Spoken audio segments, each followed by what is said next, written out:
Saya ingin tanyakan, kira-kira nanti raihan dana IPO-nya akan digunakan untuk apa saja nih Mas? Pengembangan produk kah, atau pengembangan marketplace kah, atau pengembangan apps kah? Silakan. Ya. Mungkin seperti yang sudah disampaikan sebelumnya, jadi kayak 80% akan kita gunakan untuk kegiatan pemasaran.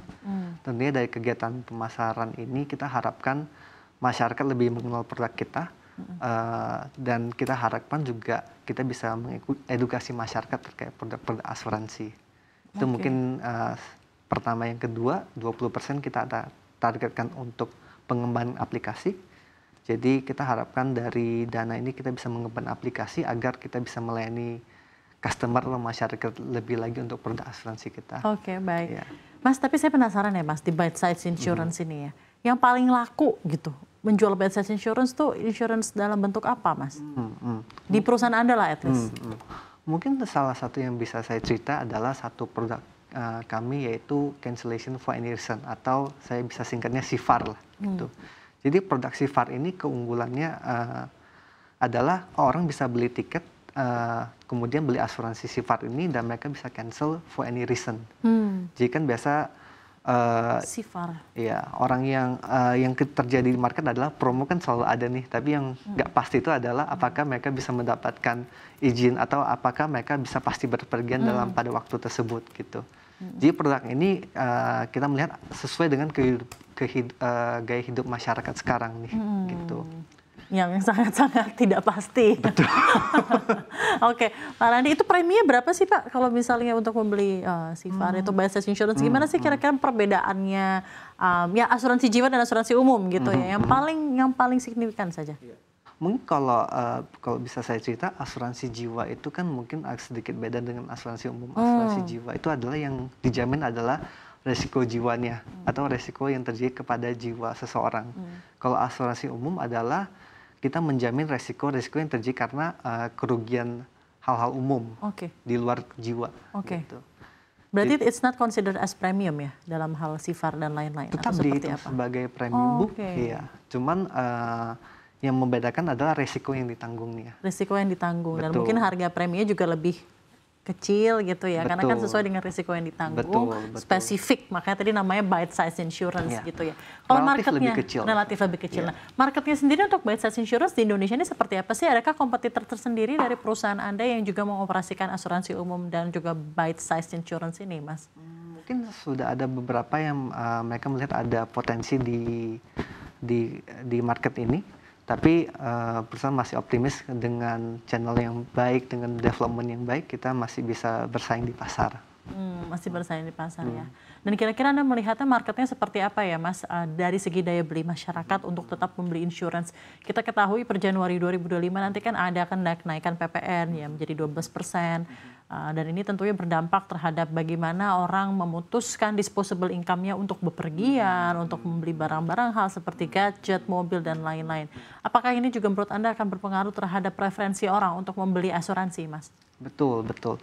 Kalau saya sih melihatnya pasti akan berdampak, tapi balik lagi ke perusahaan, kita memposisikan diri kita agar produk kita tuh masih bisa affordable. Jadi makanya balik ke konsep Bite Size Insurance tadi ya, belilah asuransi sesuai kebutuhan Anda gitu. Jadi benar-benar kembali lagi kepada kebutuhan dan urgensi, dan ketika dalam pemutusan pembelian itu juga langsung dihadapkan di gadget ya. Betul. Jadi memang Anda lebih kepada seamless-nya itu yang Anda tonjolkan gitu. Betul, ya. Oke, betul. baik. Mas, ini ada sedikit pertanyaan tentang regulasi. Ya, jadi OJK kan mengeluarkan aturan ekuitas minimum 250 miliar paling lambat di 2026 bagi perusahaan asuransi. Obviously pasti kan Anda aware ya mengenai hal ini selaku perusahaan asuransi. Apakah ini akan berdampak menurut Anda regulasi ini terhadap industri asuransi di Indonesia? I think tentu saja akan berdampak, terutama melihat ini akan diimplementasikan segera oleh OJK. Jadi tapi kalau kita menilai ini akan berdampak positif kepada perusahaan asuransi, karena begitu OJK menaikkan ekuitas permodalan menjadi 250 miliar, tentu saja ini akan memperkuat struktur permodalan dari suatu perusahaan asuransi. Dan dari struktur permodalan yang kuat ini diharapkan itu akan memberikan layanan yang lebih baik lagi kepada masyarakat. Jadi Anda melihatnya walaupun ini ada sedikit batasan yang harus dicapai, tapi ini akan memberikan manfaat kepada landscape industri asuransi secara keseluruhan. Betul sekali. Dan yang kita ketahui sebenarnya landscape dari industri asuransi di Indonesia ini masih cukup berbeda ya Mas, dengan kan let's say peer countries kita di ASEAN, misalnya Singapura, Malaysia dan lain-lain. Penetrasi untuk asuransi di Indonesia itu hanya 2,8% saja. Ini data yang kita ambil dari September 2024. Kalau kita compare ke Singapura itu di 11,4%. Kalau di Malaysia itu penetrasi asuransi di 4,8%. Menurut Anda apa yang menyebabkan hal ini terjadi? Mungkin salah satu yang mungkin dari view-nya saya adalah juga kita harus melihat GDP per kapita dari masing-masing negara itu sendiri. Mungkin saya lihat mungkin ada korelasinya di mana semakin tinggi GDP kapita suatu negara, mungkin mereka seperti yang Mbak bilang tadi, mereka lebih punya banyak disposable income. Setelah memenuhi kebutuhan pokoknya untuk membeli produk asuransi gitu. Jadi disposable income ini berpengaruh ya terhadap keputusan orang untuk membeli asuransi gitu. Betul. Bagaimana dengan penetrasi digital, Mas? Penetrasi digital di Indonesia kan juga belum sebesar di negara-negara seperti tadi saya sebutkan. Apakah ini juga menjadi salah satu tolak ukur ataukah Anda melihat ini malah menjadi opportunity untuk growth bagi produk-produk insurance berbasiskan digital seperti Anda? Mungkin kalau saya melihatnya adalah dari peraturan regulator sendiri, OJK sendiri sudah menyampaikan roadmap rencana ke depan untuk asuransi seperti apa. Dan salah satunya adalah tentunya mereka ingin menaikkan penetrasi asuransi di Indonesia. Target mereka terakhir itu di 3,2% di 2027. Gitu. Melihat perkembangan tersebut, salah satu yang menjadi bagian dari inisiatif tersebut adalah salah satunya ada teknologi, Bu. Jadi salah satu upaya dalam meningkatkan penetrasi asuransi adalah meningkatkan integrasi teknologi dalam melakukan jasa asuransi tersebut, gitu. Jadi Anda kembali lagi kepada situ ya? Betul. Okay. Pak Randi, saya juga ingin tanyakan kepada Anda, mungkin dari segi performa dari kinerja keuangan Anda di perusahaan Anda. Itu untuk revenue sendiri paling besar dari bentuk produk apa, Pak Randi? Bentuk produk bite size insurance yang seperti saya mention tadi. Jadi kayak dari asuransi Sifar tadi. Oke, Sifar itu banyak ya, menyumbang banyak pendapatan untuk perusahaan Anda. Iya. Lalu apa lagi Mas bentuk-bentuk insurance bite size yang Anda juga provide? Kita ada satu produk yang menarik juga, yaitu asuransi kita bilangnya asuransi delay transfer. Delay transfer, seperti apa itu Mas? Jadi kita bekerja sama dengan salah satu e-wallet terbesar di Indonesia untuk menciptakan produk delay transfer. Jadi kita memberikan kompensasi jika terjadi delay atau keterlambatan dari proses transfer itu sendiri.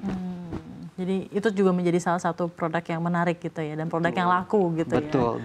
ya. Oke, baik. Kedepannya untuk 2025 rencana pengembangan produk dan juga bisnis Anda seperti apa? Apa prioritas utamanya? Kedepannya kita melihat bahwa tentunya kita akan mengadopsi prinsip yang sama nih.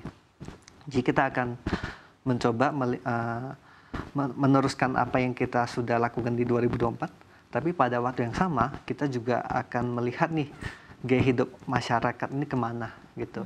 Karena balik lagi ke prinsip awal perusahaan kita adalah kita melihat gaya hidup orang berubah, industri jasa keuangan akan terus mengikuti perkembangan tersebut. Dan dari sana kita akan bikin produk yang sesuai dengan benefit-benefit yang masyarakat butuhkan. Oke, baik.